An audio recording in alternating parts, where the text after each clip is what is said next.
In this video, I'm gonna be showing you how to turn off camera shutter sounds on your Samsung phone.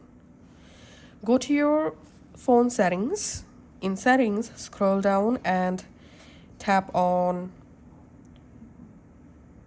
sounds and vibration.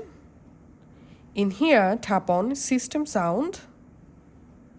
Under system sounds,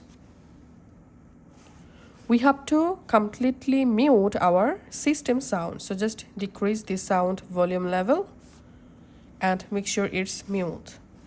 So by turning off system sound volume, we'll be able to easily turn off shutter sound. So I'm going back to my camera.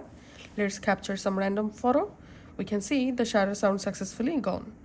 And if you want to also disable shutter vibration or vibrate, go to your settings again and again go to sounds and vibration. Now tap on system vibration, and here camera feedback, we have to disable this camera feedback under system vibration, and that's how you can actually turn off camera shutter sound and vibrate. Thanks for watching.